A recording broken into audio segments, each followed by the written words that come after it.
the Dog Witch podcast, where we help you create happy, healthy, and relaxed dogs.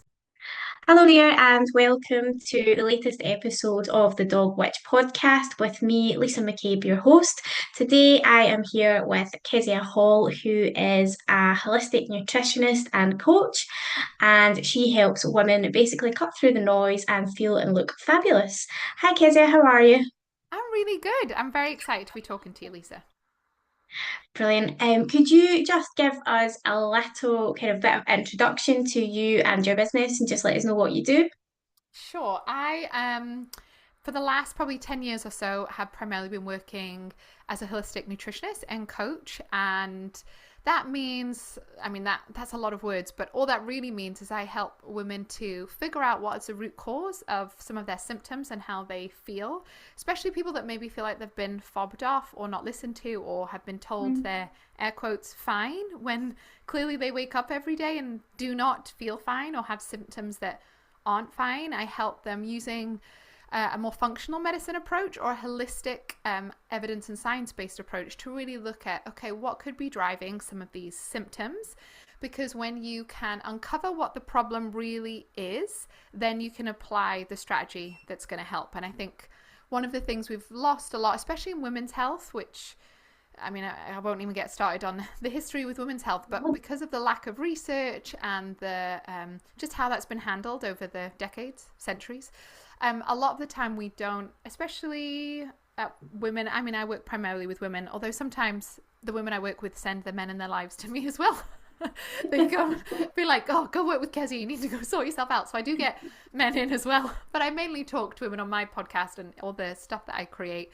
And it's really just getting the message across, okay, of there's so much hope for your health. You can feel better, but first you actually need to take the time and often get the support and gather the right data and organize that data so that you can figure out what the problem really is, rather than feeling like you're just stuck or things aren't going to change, or as you get older, you're just meant to feel more and more rubbish. And so that's kind of what I do. Part coach, because a lot of it is knowing what to do, and then it's being able to do it, but also part detective, diving into their life, their history, their circumstance, their genetics, their gut test, their blood results, quite geeky stuff. So I kind of often describe myself as having a really clinical approach, but also really cozy and warm as well. They kind of blend those two things together, and I've found with the hundreds of people I've worked with, that's a pretty good combination, and it helps people to actually make progress when they've been stuck for years. And I got into it in the typical story of any health practitioner, just from my own health. It was just shocking. From being a child, I was told I was fine. I'd had every test done under the sun. I was like in my mid-20s, like unable to like weight bear, with hip pain, back pain, wrist pain. I couldn't walk up hills. I couldn't run anymore. Everyone was like, oh, I don't know what's wrong with you. And I just thought, Oh my oh, I gosh. don't want to live like this. Like, I want to climb mountains. I want to travel the world. I want to go for a run. I want to, I don't know, Yeah. do yoga. Like all of these Just things. live. Yeah, just live, just live. I just wanted to there was a point in my 20s when I lived in a tenement flat here in Glasgow, and the doors are really heavy and old. I couldn't even open the door because Of just course. the fatigue in my muscles, but the pain in my wrists. And I remember going to the doctors, and they were really trying to help. So I don't diss doctors in my practice. I actually really tried to work integratively with them, Yeah. but they just didn't know. They were like, I don't know why you're 26 and got joint pain like you're 85. Like, I don't know. And so It's I just so thought, it's so weird because what you're describing, a lot of what you're describing, how you do things, is very similar to how I approach things in my own business with dogs. yeah, It's very much a case of, let's understand what's going on, let's get to the root cause, let's not just medicate all the time, like yeah, let's look at why your dog has a gut issue. Well, what food are they eating? Are they getting enough sleep? Are they getting enough exercise? You have to take all of that into account when it comes to it. And very often, when it comes to dogs, people forget all those things. It's like, oh, I'll Yeah. just take them to the vet and we'll just pop a pill. And as you say, it doesn't have to be either or. Both can work so well together. You know, if you take a holistic approach and you look at the medicated approach as well, then running the two together. But sometimes people are a bit like, oh, I don't want to do that woo-woo. You know, like they don't Yeah. understand. So I suppose we're No. probably Yeah, we on probably the work same sort of exactly the mission. same. Yeah. Just you have canines, I have females, and I suppose there's that added layer of then stress. I mean, I suppose dogs would be stressed though as well. But I imagine, I mean, I've never worked with dogs, but it's that sort of like stress load. And then also, but you're right, looking at the whole picture. And sometimes also just being really, I don't know why it is. I wonder if it's because of the culture we have where we do have a bit of a pill for every ill type culture. Yeah. And that's kind of how some of the conventional system works, if it's a limited description of it. But whereas logically it actually really makes sense to look holistically and to get really clear on the problem. And then if you're clear on the problem and there's a medication that solves that problem, like, great. But if it's not, but I find a lot of clients come to me sometimes on like 6, 7, 8 different medications, and I have to refer them back to their doctor or their pharmacist to be like, review these, because your top 3 symptoms are all known side effects of these medications that you're on. So let's just, I'm not a pharmacist, so I don't review them, but it's kind of getting that reviewed a little bit. And I think it's just having that sort of connected like your one system. Same with dogs, same with all mammals. Like, Yeah, we totally. don't have, like, you go to the hospital and they'll have dermatology, gastroenterology, endocrinology. They'll have all these departments, which makes sense from an administrative organization perspective in terms of public health. I get that. But from a person-centered approach, you're not a set of departments, Lisa. Your dog isn't a set of departments. Yeah. You know, it's one being, one set of systems that all interconnect and impact each other. And your internal environment, you've got to look at that. You've got to look at your gut, your hormones, your stress levels, your brain development, these kind of things, and your external environment as well. What's your food that you're putting in? What's the lighting, the stress? Is there trauma? Are you sleeping well? Do you hate your job? Are you living in a toxic, is there mold? Is there heavy metals? Is there Yeah, it's and totally.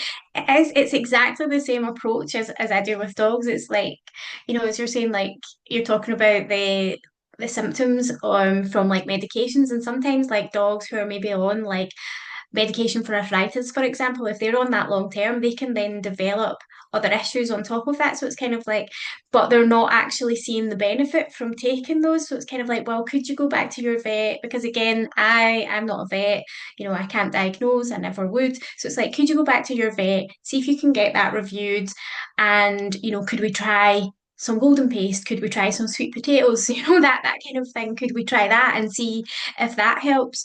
And yeah, like as you're saying, you know, there's all these kind of specialists. I'm just thinking, my daughter, who's just 14, she's living with suspected endometriosis just now, and we've been back and forth to the doctor so many times, and it was like, try this pill, try this pill, try this pill, and I'm like, oh my goodness, she's 14. I don't want her being on all these pills, like. And I remember saying a while ago, you know, like, is nutrition important? Like, is that a part? And one of the doctors was like, no, not really. And then the next doctor that I went back to, I asked the same question. She was like, oh, absolutely, yes. You know, if you can get really good food into her. And I'm like, well, which is it? You know, so yeah, yeah. And it is. I've got, after we speak, I'm meeting with a client who's currently getting all endometriosis, bowel endometriosis sorted. It's been around the houses of it, and it's still in process. We're working with her doctors and everything with that. But it plays, I've worked with so many people with fibroids, adenomyosis, endometriosis, and it's not to say, a lot of the time our brain really loves to jump to, oh, well, the food you eat has given you endometriosis. So it's not always that direct link. But if we think about inflammatory conditions and we think about food as data input, if you can really make, and you eat 3, 4, 5 times a day, if you can make the majority of that, let's call it data input into the body, really anti-inflammatory, that's when you can actually kind of, food can become medicine. Whereas if you're eating more inflammatory foods for your body, you know, and there's a personalization to that, then actually what you're not, you can add to this inflammatory load. So that's where I'm a nutritionist, so I love using food as medicine, but also it's getting the balance of, it's not just nutrition, but I often find it's a very strategic lever for people to pull, if that makes sense, in terms of the things totally. they do have control over. And it's probably the Yeah, same with dogs as well. Like you yeah, may not be exactly. able to control certain aspects of circumstances and life, but you can control, okay, what are the foods that you're eating? And that doesn't need, and I also love food. So I think a lot of people assume like I chomp on celery and, oh, I'm too full for pudding. Like, and I'm actually a complete foodie. I love food. I love eating. I have a decent appetite. I run a couple of retreats a year. And so I'll prepare the meal for like people coming, and then people are always surprised. I'm like, you going to eat all of that? I'm like, yes, I am, because I am hungry. They're I always mean, like, that's yeah, I'm like, well, I'm where not does it eating. go? I know. I'm like, I'm That's not what I eating an mean. apple and being like, oh, I'm so full. I'm like, no, I am nourishing this body really well. And that requires quite Yeah. a lot of food, actually. Well, that's it. As you say that, like my dog, he is a working cocker spaniel, so he's on the go like Yeah. constantly. So he does need a lot of food. And sometimes my husband's like, he's just a tiny dog, and I'm like, yeah, but he climbed a hill today, so we need to replace those calories that he's burnt off, and he needs this food to be able to sort of repair the joints. And he's kind of like, oh yeah, right. So it's so weird because I'm so blinkered into like dog nutrition that sometimes I forget about the humans that live in the house as well. You Yeah. know, And I would love to have a dog. I had a dog growing up, and we have 8 chickens actually in our garden, and the kids keep oh, asking for a amazing. dog. But I'm like, I can't get one until I have the headspace, because I know I'll dive into all the geekery around canine nutrition, and I won't, do you know what I mean? I'm like, I know this will really matter to me, so I need to wait until the kids are a bit older so I can have the headspace Yeah. to really be like, dive into the literature and because I'll probably end up home making dog food. Do you know what I Yeah, mean? well, Like, that's it. Like Zach, you can probably see him. He's just popped up on our screen there to say hello. But that's like him. Absolutely everything is homemade. Like he doesn't get any processed food at all. And some people, think I'm completely off my head with that. But he's 3.5 now, and apart from breaking his paw as a puppy, he has never been to the vet. And that was just like a freak accident. We had really, really bad ice. He went out, he slipped on the ice, and he broke his paw. But he's never been to the vet. He's fit, healthy. So yeah, whatever I'm doing for him, I'm doing it right. yeah, it's working. And I think it's a great example, because it's either with their dogs or pets, or women with their kids. You see a lot of kids, mums weaning their kids and being really mindful of, really organized, whether it's cubes in the freezer or getting organic stuff or whatever it is. But it's funny that women forget a lot about their own bodies and their own Yeah. well-being, because we're so often, not, this is a generalization, but generally we're really good at caring for other people and other creatures, and we do care, and that's such an incredible thing. But also societally, there's been this expectation of women to provide all the free labor, all the caregiving, all the mental load, all of that. So, and not think about themselves, not think about their bodies, not prioritize their own well-being. It's just been like, well, you just need to give, even if you're like, absolutely knackered and crawling and burnt out, you still need to give and care for others. And I think it's a really easy pattern to fall into, whereas Yeah, actually, totally. if you can look after yourself and your own, because the reason I love working with clients is almost like, it's obviously you see the transformation in them, and I work with people generally over 6 months, because a lot of people come to me, they've been struggling for a while, and they're like, Yeah. they're really done. And they've also felt like they've tried lots of things and nothing's worked. And then we come and I'm like, you actually haven't tried a lot. Like you haven't actually addressed the root cause. So that's why you've not made Yeah. progress. And so anyway, so they see these incredible results, but it's this, it's their ripple effect, if that makes sense, of like, when I'm thinking of a client recently who we just finished up working together. We worked together for a year because there was quite a lot of complexity going on. And we were just reflecting of like, how much has your life changed in a year? Like your health, your symptoms, your energy, your chronic fatigue, your skin issues, your body composition, like all of those practical things. But also she'd started dating again. She'd fallen in love. She'd gotten engaged. She'd gotten a new job. Like it was the whole ripple effect that I really think that's what our communities need, and our kids and our pets and anyone we're caregiving for actually always benefits when we are well. And it's a huge part. That's part of what the secret side of what I love is just watching, okay, how is this going to impact your marriage, your relationship, your confidence in the workplace, your career, your ability to make income? Like that's really fun part of my job. Yeah, no, I totally get what you're saying. I had very much kind of, after I'd had my son, it was a really difficult pregnancy. He was very unwell. I was very unwell.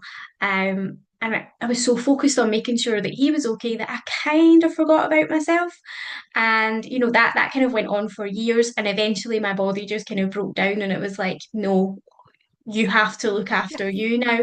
And I'd got to the point where I'd put on quite a bit of weight. I'd just totally lost myself. Like I would look in the mirror and I'm just like, who is this looking back? This isn't me. And I did like kind of, take control, lose a good bit of weight.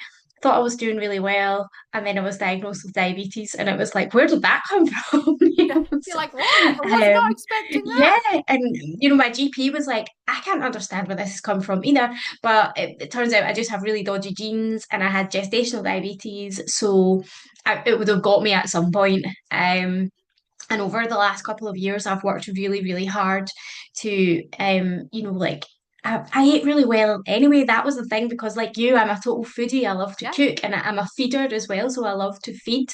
So my diet was really good. So it was kind of like, well, what can I do to change this? So I moved over to a more kind of like plant-based diet. I still eat fish and the occasional bit of chicken, but it's mainly plant-based diet, and I've lost a bit more weight, and now I'm back to being me. And because I'm back to being me, everyone else is happier, everyone else is a bit more chilled. So it's totally right what you're saying. And we moved house as well into like, we'd kind of outgrown our house. The house that we stayed in before, just my husband and I had moved in, and like 3 dogs and 2 kids later, it was kind of like, yeah, we're a bit squashed in here. So we've now moved into this amazing house as well. And yeah, it's like just tweaks like that, or things just, yeah, life just feels amazing.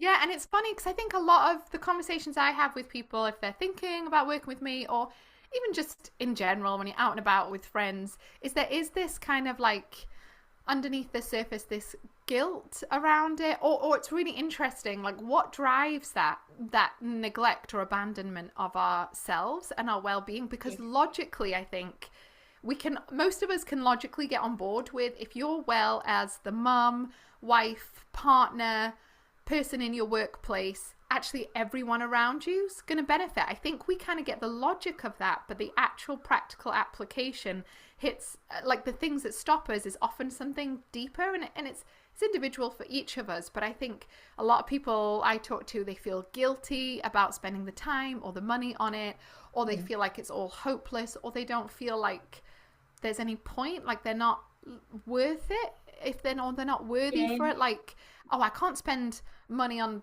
buying broccoli when I should be buying this for the kids, or putting it into the house, kitchen renovation, and I think we have been a little bit conditioned to we'll happily invest our time and resources into other areas of life, whether it's cars or home stuff or stuff for the kids, whereas we kind of, there's often a bit of resistance to doing it for our own bodies and selves. And I mean that in the fullest sense of the word. So that might be getting therapy, that might be I run a lot of private tests with clients as part of working with me, so we can really gather that data. But they can be expensive because they're often not ones. If you can get tests through the NHS, great, we'll do that and use those. But so I think that's I find that as a coach as well, that it's a really interesting interplay of what are the obstacles that get, so say somebody listening, we figure out all your root causes. Okay, then we'd be able to say to you, do this, this, this, and this.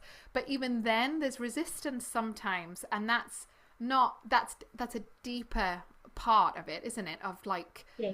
whether it's disappointment from the past, whether it's not feeling worth it, whatever it is. And I find that really interesting, and that's why I do kind of both. I think you need to work on, again, the whole brain, the whole system.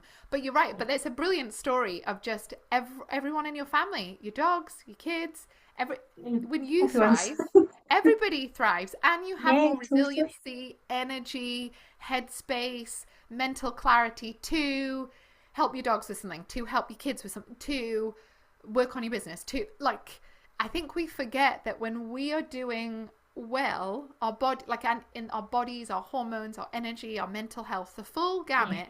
And that doesn't mean perfection. Like, life happens, curveballs No, come. This that's isn't it. Yeah. like, it's not like I have to be in perfect health and eat perfectly, because we're not robots. But if we can just be as well as we can be, given the cards that we've been dealt in our lives, then actually it's such a powerful and strategic thing. That's what I think most. I think we think about it like a woo woo, oh, self-care. And I'm very spiritual. I love a bit of woo. But I also am really strategic, and I'm like, even if you don't love the woo side of things, this is actually just a really strategic investment of your time. Like, everything in your life will improve when you 100%. feel better.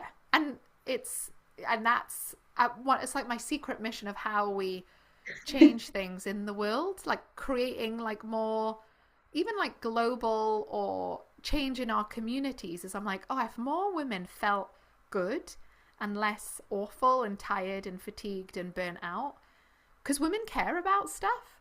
Like, Yeah. if more women felt well, that's going to mean more things change for the better, because you'd have the energy to be in the PTA at the school. You'd have the energy to say, yeah, I'm going to volunteer for that thing I actually am really bothered about. I'm going to have the energy to take in rescue animals and love them in their last parts of their lives. You know, whatever it is that you feel passionate about. And I just think, again, that's my little side mission of just like, okay, how No, can you're we help preaching to the someone else? converted. I think it's like having that kind of positive mindset, isn't it? Yeah. Things happen, um, I don't know, the car breaks down, Yeah. something happens in the house, one of the kids is unwell. These things happen, but as long as you kind of know how to be able to handle that and move on and not dwell on it, or, go, oh, why me type thing, as long as you stay a bit positive and go, right, it's happened. My gran always used to say, it is what it is, and she would just get on with it. She was very kind of strong, and, she had that kind of strong British upper lip type thing, and she just got on with it. And I think I've just taken that from her. It's just like, right, we can't control it. There's nothing that we can do. We just need to get on with it and do the best we can. And I think, yeah, if you have that sort of mindset, and I think as well when it comes to like dogs, like if people have that mindset, when we adopted Zane was, oh, he was like any dog I'd ever met before in my life. He was just, he'd been through so much trauma. He had so many issues. He needed so much help. And he's actually the reason why my business exists, because I thought I have to understand him. Yeah. But we could have just went, you know what, this is too hard, and to come back. And then he probably would have just been passed from pillar to post. And we got him to a point where I really understood him. I really understood his needs and his wants. And he would kind of give me visual cues on what he wanted. Like, he was never a dog that you could take into like a coffee shop. He was just like, he was scared. He was scared of the world. And he would do that. He would tell me that he was scared by vocalizing it. So he would bark. So people would be like, oh, not too sure about that dog. But he wasn't a naughty dog. He was just saying to me, I'm really scared. I can't deal with this. So once I understood that about him, then I was able to give him a really good life. So I think it's just about looking at the situations that you have with your dog and going, right, how can we deal with this? How can, rather than go, oh, they're naughty, or, label them. Yes, and are you trying to help, whether it's your dog or someone else, from an empty cup? Are you trying to really help Well, That's it, bring yeah. balance, but you're actually really knackered and you're not sleeping and your hormones are all over the place and you're waking up really anxious and you want to fall asleep at 3 o'clock in the afternoon. Like, there's only so much you can give. Whereas if you're like overflowing, or at least just let's just not take overflowing off the table, just a bit more full. Let's just Yeah. slightly improved. Then actually you've got so much more to give to, in this case, your dog or whatever it is that you're really passionate about. And I think sometimes that's what we forget about, even like strategically, if that makes sense, because we feel there's guilt there or there's unworthiness there. Whereas actually if you can move up past that, then actually it allows, because imagine if when your health was at the worst it's been, your capacity to then care for your dogs and for your kids would have been much more limited. Whereas now, Yeah. because of the journey you've been on, you've been able to not only help your dog, but also create like a business around it and help other people around it. And that's the kind of incredible, like if you think about it like money, and you have this compounding effect where you invest and then it doubles, or however that works. It's like the same with our health. Yeah. It's like, actually, it's not just, oh, you feel better now and you feel like yourself again, that's it. No, it affects your kids, it affects Yeah, your it's just dogs. that total ripple And now effect. you're like your career, and now you're helping other people, and like it's just magical. I think Amazing, yeah. it's like magic that goes just from you, like, and it being very practical in one sense. Like I'm a Capricorn sun, so I'm very practical. So I'm like, this is just you sorting out your hormones, you got health, having happy poo, normal periods, supporting your mental resiliency. Like those are quite practical things, but the effect of that can be really magical, which I think Yeah, is really fun. 100%. And I suppose your passion for what you do absolutely shines through. It just comes across in abundance. But is there anything that you don't like? Oh, what about my job? Yeah. Oh, it's a good question. Well, I mean, I find I'm a very sensitive person, so I do find I get sad sometimes. Like I have to have strategies in place of, like, I just hear sometimes, like I'm seeing a client today and just taking their health history. So when you come work with me, it's like, I'm asking about your mum's health when she was pregnant with you, and your family health and like all the decades up until you've come to me. So it's very detailed, and I just hear these stories and it just makes me really sad. Like some, just either the traumas that have happened to people, the lives and things people have had to walk through, or the kind of sometimes the medical neglect that's gone on in people's lives, and the consequence for them that can sometimes be heavy and a bit heartbreaking.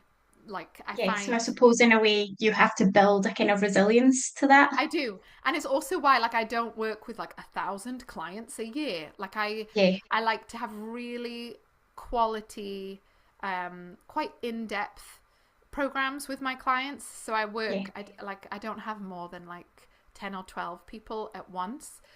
Probably more like 10, because it's like, no, it's really understanding how it feels. I really want to know as best I can, and I'll never know fully, but what is it like to be in your body? What is the experience of you being in your body? What's the language of your body? Can I learn that language? And then I want to help you translate it to like English so we can do something about it.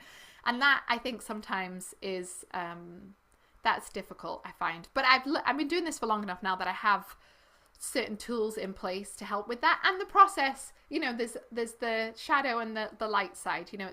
That's often where we start, and then it's creating the transformation. And anything else I don't love? No, you know what?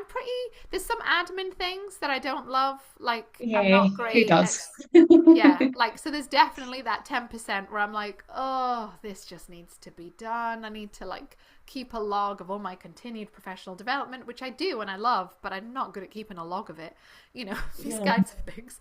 But I'm actually very lucky in that I love Mondays. Like I never have maybe I'll have the odd day when I'm tired and then I just know I need to take a day off. But generally speaking, I'm like, oh, it's Monday.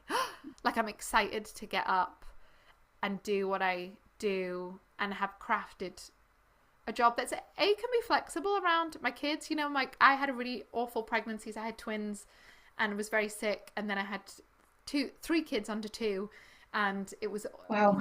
just it's intense with the that being newborn twins and then a 2-year-old. And so I do feel I often have days where I'm in my office and I have a little like sofa in my office, and I'll be sitting, if I'm not with someone, I'll be sitting doing notes or whatever doing work on my sofa with my heated blanket on, and I just think pretty lucky to get to do this as a job. Yeah, yeah, With I like know. a cup of cacao or like, I don't know, a nice cup of tea, and I'm just like, I feel pretty blessed. But it's also, I didn't create it in like the last 6 months. It's been something I've been working Yeah. hard at, and it was hard in the beginning. It was the uncertainty of working for yourself, knowing how you're going to pay all your bills. Like for a good couple of years, that was that really stretched me, and I've learned. It's the balance, isn't it? Yeah, it is. It's the balance. And you think I started a business because I'm like, I want to help people. These are my qualifications, blah, blah, like the practical stuff. And then you start the business and you're like, oh, this is like going to challenge and stretch my personal growth, my beliefs, my thoughts. Yeah. It's maybe going to trigger trauma, because I do live with complex PTSD and I'm neurodivergent. So it's like, business has been such a container for my own growth of like, oh, why don't I want to put that post up about my services? Oh, because it feels vulnerable, it feels visible. What will people think? What will people I mean, and I feel like I've kind of not in that place anymore, but I think that was definitely hard to walk through and definitely needed help in doing that. But I think a lot of business is sticking at it, isn't it? It's just not giving up Yeah, and being quite totally, totally. stubborn. And you learn as you go, don't you? And then it's great to just kind of create a network as well of I've found over the last few years creating a network of women who kind of all feel the same, and it's so good to be able to chat to someone, because we can all sit in our own little home offices and feel that, oh, nothing's working and I'm rubbish at this. And then all of a sudden someone else goes, oh, well, I was kind of feeling the same. Or why have you tried this? Have you tried that? And then you're like, oh, yeah, okay. And that's just been amazing for me, just having that group of people. Yeah, I found that, and something I've been working at more this year. Actually, I noticed at the start of the year. I think probably because when the kids were really little, so my twins now are 4 and they'll be nearly 5. So like those first few years, I was just like, knuckle down, focus on the main things to like serve your clients, have the impact you want to have, and pay your bills. And then actually this year be like, oh no, everyone's like they're a bit more settled. They're at nursery, they're at school, and just be like, yeah, I need to go and like meet more incredible female business owners. And it's so helpful and reassuring to just be like, oh, everybody has issues and everyone has struggles, and everyone gets, whether you're comparing yourself to some like business owner that runs like some £2 million a year turnover business, they still have anxieties and stress about money, or like 100%. cash flow issues, or they still, and you're like, oh yeah, we're all in this kind of together. Like that is really powerful. And also like the problem solving of it, and just remembering, because I work from home, so generally, and I meet most of my clients online, and so it's just good to like put on proper clothes and get Real dressed people. and leave the house. Yeah. I know sometimes it's good just to have a conversation with a human, because, well, most of the time I'm in the house with the dog, so he doesn't talk back. So it's kind of like, "Mm, yeah." Yeah, it's true. Or just like, Um, so, Kezia, is there anything that you have coming up, anything that you want to share with the audience? Or is it just a case of, if what you've talked about has resonated with them, they can get in touch with you? yes, well, there's a couple of things. So if you want to, I have a podcast as well called Cacao with Kezia. And I also have a Brilliant. YouTube channel. So if you just want more content, you want to learn about stuff, I've got like over 300 episodes, from hormones to gut health to mindset to all the things. So that can be a helpful resource if you don't find my voice annoying. Then you will probably enjoy the podcast.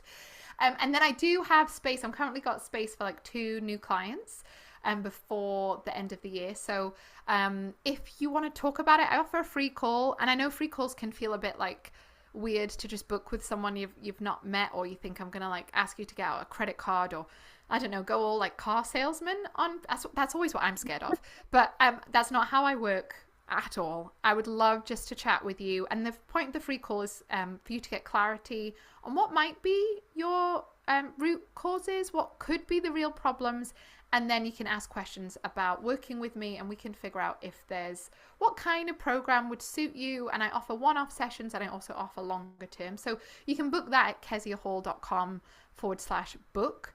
And it's a free half-an-hour call where the goal is whatever you decide, you'll leave feeling more motivated and inspired and with a whole lot more clarity, because most women I speak to want things to change, but they are totally overwhelmed at how to do that. And so that's what that call is going to help you do too. And it might be that I'm saying, I'm going to refer you, you should do this one thing, you should, it might not be working with me. It's just helping you cut through the noise and get like that clarity of the one or two things that's going on with your body and the things that you need to do to make progress. Because I mean, it's obviously my job and my career, but I also just want people to be well for the sake of the planet, Brilliant. And what I'll do is I'll get your links and I will add them to the show notes. But I think that's probably a great space for us to wrap up this interview. But thank you so much for chatting with me. It has been amazing just to learn about what you do. Thanks, everyone. As I said, if you're interested in finding out more about Kezia, her links will be in the show notes of this podcast. And I will see you on the next episode soon. Take care. Bye. Bye. Thank you for listening to the latest edition of the Dog Witch podcast. Don't forget to tune in to our next episode soon.